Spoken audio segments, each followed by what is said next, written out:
ये खबर KR मंगलम university द्वारा प्रस्तुत की गई है।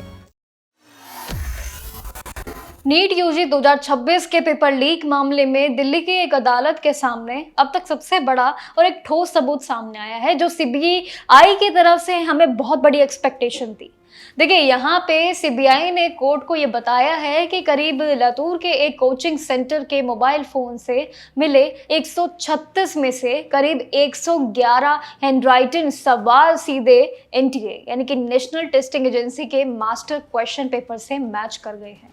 काफी बड़ा एक सवाल है ये। सीबीआई ने बड़े दावे पे अब पूरी तरीके से साफ किया है ये पूरा मामला, और परीक्षा शुरू होने से पहले के पूरे पेपर मार्केट में लीक होने वाले मामले को एक चैप्टर वाइज समझाया है। इस पूरी अपडेट में मान लीजिए कि इसके पीछे बैकग्राउंड के समझने के मामले भी आप सभी को पता होने चाहिए, अगर मान लीजिए आपको पहले की बात नहीं पता है। देखिए, महाराष्ट्र से जुड़ी हुई ये कहानी है। वहां पे शिवराज, अगर देखें, नाम के एक नागरिक ने, एक शख्स था जो कि रेणुका केमिस्ट्री क्लासेस नाम की कोचिंग इंस्टीट्यूट चलाता है। ये किस्सा आपने भी शायद सुना हो जब नाम पता चला है। यूट्यूबर थे ये, और ये साथ ही कई वीडियोस बनाते थे, कई सब्सक्राइबर भी थे। सीबीआई का ये आरोप है कि टीचर को परीक्षा से पहले ही यानी कि 30 अप्रैल को ही जो लीक हुए सवाल थे वो बिल्कुल चेन जैसे, मानो एक बच्चों से डॉक्टर मनोज के एक पूरे रिटायर्ड केमिस्ट्री वाले लेक्चर पूरे सवाल मैच थे। 100 या 99% मान लीजिए। एनटीए के पैनल मेंबर रह चुके इन सभी मामले में गहराई जांच है और उनकी पहुंच भी जरूर यहां तक है।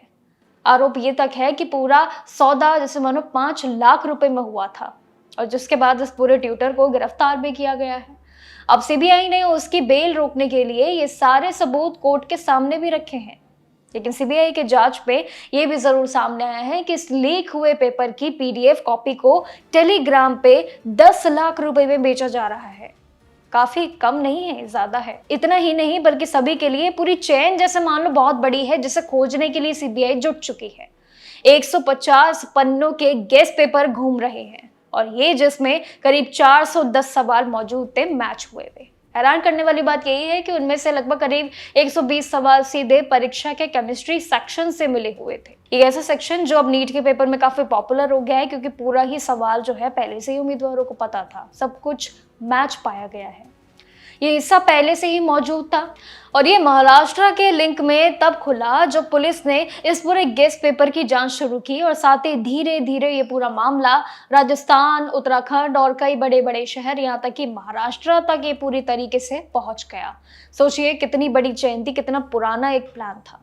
इस विवाद की शुरुआत भी सबसे पहले राजस्थान से ही हुई थी, जहां पे स्टूडेंट्स के बीच चल रहे एक गेस पेपर की असली पेपर की पहचान की गई, और बहुत ज्यादा मैच पाए गए सवाल भी मौजूद थे। लेकिन जब वहां के स्पेशल ऑपरेशन ग्रुप ने इसकी जांच शुरू की तो ये पता चला कि इसके पीछे एक बहुत ही बड़ी साजिश है, एक बहुत ही बड़ा संगठन है, नेटवर्क है, जो पूरा काम कई सालों से कर रहा है, और जिसमें पेपर बनवाने वालों तक की गिनती है, और साथ ही कोचिंग ऑपरेशंस और साथ ही उम्मीदवारों तक सब मिले जुले हुए हैं। ये नेटवर्क राजस्थान, महाराष्ट्र, हरियाणा, दिल्ली जैसे राज्यों में फैला हुआ था। मामले की गंभीरता को देखते हुए पूरी जांच को सीबीआई को सौंप तो जरूर दिया। अब सीबीआई जैसे मानो ये पूरी चैन का पर्दाफाश कर रही है।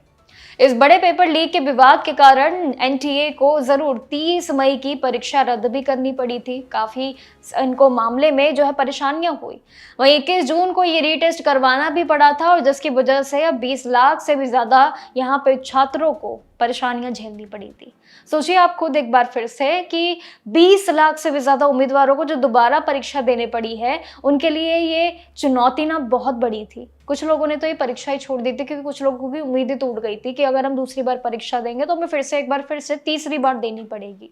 मानो जैसे परीक्षा देने की लाइन सी चल जाएगी। इसलिए मेडिकल एस्पिरेंट्स में मानो जैसे गाज सी गिर गई है कि हर एक एस्पिरेंट अब बहुत सोच विचार करके अपने भविष्य को चूज कर रहा है।